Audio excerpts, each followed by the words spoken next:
पूरी दुनिया छोटे परिवारों में सिमट रही है। हम दो हमारे दो की धारणा पर लोग चल रहे हैं, लेकिन राजस्थान के अजमेर जिले के रामसर में एक परिवार है जो 185 सदस्यों का परिवार है। और वो सिर्फ बड़ा परिवार ही नहीं है, उसकी सोच भी बड़ी है और उसकी जितनी भी चीजें आप जानेंगे वो सब कुछ बड़ा ही बड़ा है। यहाँ छोटा कुछ भी नहीं है। हो सकता है कि वो देश का सबसे बड़ा परिवार हो। सुनकर और देखकर आश्चर्य हो रहा है, साथ ही आनंद भी, कि आखिर आज के समय में जब लोग छोटा परिवार सुखी परिवार के मंत्र के साथ जीते हैं, तो इसी जमाने में 185 लोगों का परिवार एक साथ भला कैसे रह सकता है। तो आइए इस वेरी वेरी बिग फैमिली की पूरी कहानी आपको दिखाते हैं। करीब 6 दशक पहले सुल्तान माली ने इस अनोखे परिवार की नींव रखी थी। सुल्तान माली के 6 बेटे थे, भंवरलाल, रामचंद्र, मोहनलाल, छगनलाल, छोटूलाल और बिरदीचंद। इनमें 2 भाई भंवरलाल और रामचंद्र की मौत हो चुकी है। इनमें सबसे बड़े भाई भंवरलाल के 7 बच्चे, जबकि रामचंद्र के 3 बच्चे हैं। परिवार के मौजूदा मुखिया मोहनलाल के 2 बेटे हैं और छगनलाल का 1 बेटा है। वहीं छोटूलाल के 3 बेटे और 1 बेटी है। भाइयों में सबसे छोटे बिरदीचंद के 2 बेटे हैं और 1 बेटी है।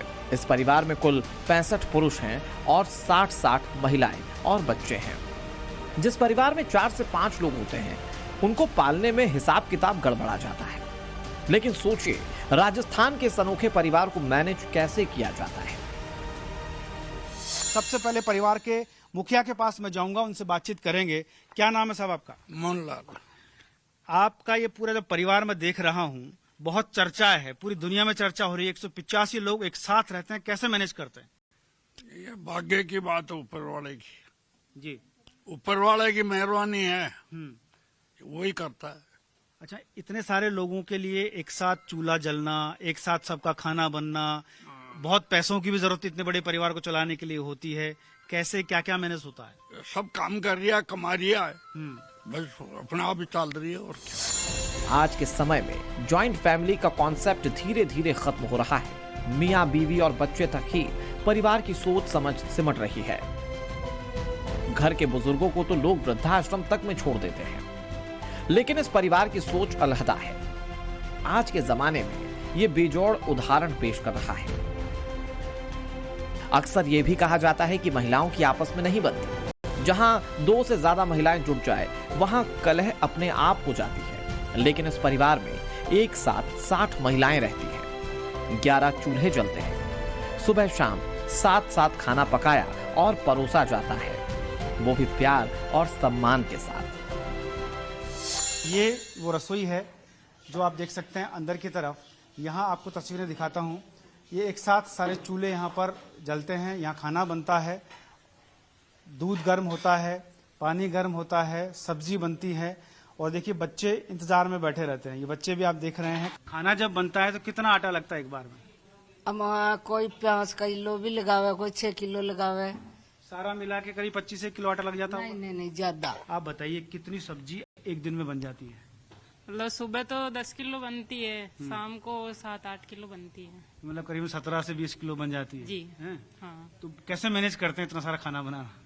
इतने चूल्हों पर बनाते हैं तो ज्यादा मतलब लगता नहीं है, जल्दी बन जाता है। अच्छा, आपकी जब शादी मिलजुल कर बनाते हैं तो बहुत अच्छा लगता है। जब शादी आपकी हुई, आपको पता लगा कि इतने बड़े परिवार में जा रहे हैं, तो क्या सोचा था?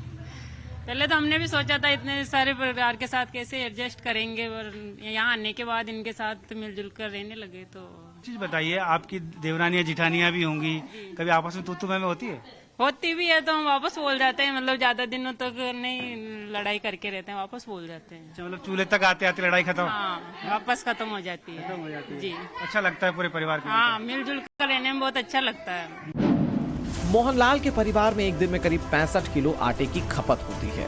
इसके अलावा 10 से 15 किलो सब्जी रोज बनती है। घर की 10 महिलाएं मिलकर एक टाइम का खाना बनाती हैं।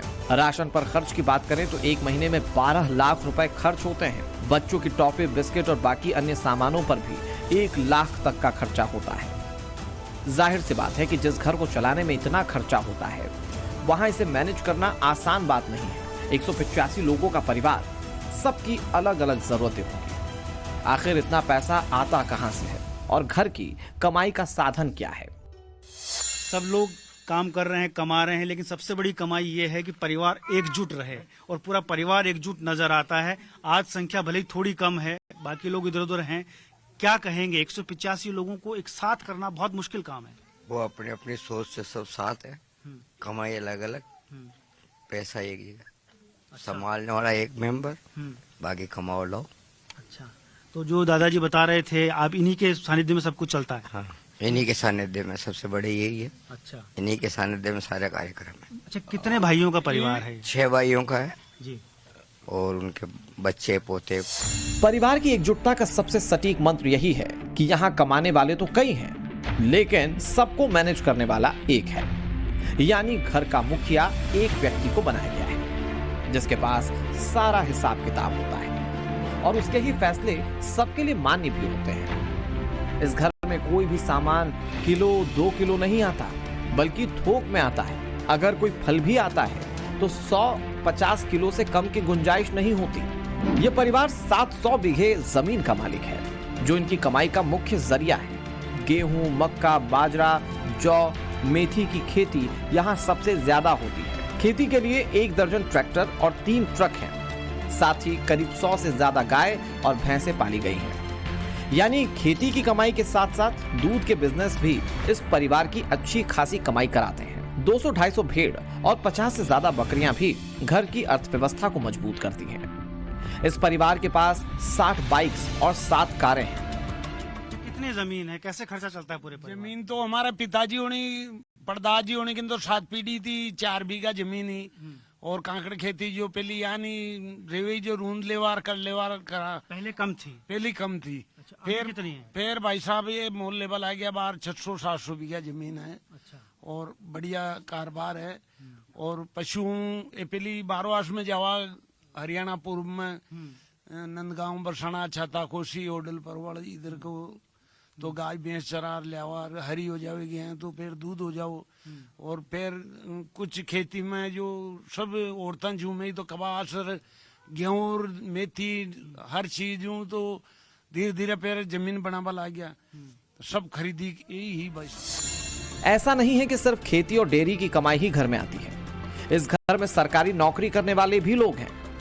आम दिनों में इस परिवार में 185 मेंबर होते हैं, लेकिन अगर घर में कोई फंक्शन हो और जब इनके सारे रिश्तेदार जुटे तो इनका आंकड़ा 400-500 तक पहुंच जाता है। सोचिए, आजकल हिंदुस्तान की शादियों में इतने लोग एक साथ नहीं दिखते जितने इस परिवार के किसी फंक्शन में सिर्फ घरवाले होते हैं। बहन बेटियां वगैरह सब शादी में इकट्ठे होते होंगे तो दूसरे की जरूरत नहीं पड़ती? नहीं, सबकी पड़े में तो जरूरत तो बहन बेटियों का ही हो है। अच्छा, हाँ? नहीं, पूरा परिवार ही बारात हो जाता है। परिवार ही आता है तो बहन बेटियां समय दी। कितने लोग इकट्ठे हो जाते हैं? बहन बेटी, जवाई, भांजे भांजी और आप सब मिलके जब आते होंगे, कितने किसी कार्यक्रम में? 400-500 आदमी तो हो जाए। 400-500 आदमी हो जाते हैं घर घर का। जी। एक पावना आता है ना, तो उनका 4-5 बच्चे बच्ची तो आता ही है ना। तो सबके मिलाकर 500 आदमी तो मामूली बात है। अच्छा, परिवार में रिश्तेदार 500 आदमी का हो जाता है। लंबा चौड़ा परिवार है। जब 152 मेंबर यहाँ है, बच्चियों के ससुराल वाले हैं, बच्चों के ससुराल वाले हैं, दादा पिता। बात है। जॉइंट फैमिली को बिना किसी परेशानी एक साथ रखने में जितना रोल घर के बुजुर्गों का होता है, उससे कहीं कम महिलाओं का भी नहीं होता। कहते भी हैं कि महिलाओं की सोच से घर के भविष्य को तय किया जाता है। इस घर में भी ऐसा ही है। महिलाओं की समझदारी ने भी परिवार को बांध कर रखा है। इनकी आपस में अनबन हो भी जाए तो आपसी समझबूझ से मसले को हल कर लिया जाता है। आप बताइए कैसे मैनेज होता है इतना बड़ा परिवार? सब मिलजुल कर रहते हैं, आपस में मिल बांट के काम करते हैं। हाँ। तो मैनेज हो जाता है। लेकिन मैंने सुना है महिलाएं बहुत सारी इकट्ठी हो जाती है, इसमें बनती कम है। आपको लगता है बनती है आप लोगों की? हमारी तो बनती है, अगर हो भी जाती है तो हम वापस एक साथ हो जाते हैं। अच्छा, सबकी बनती है आपस में? हैं? हाँ।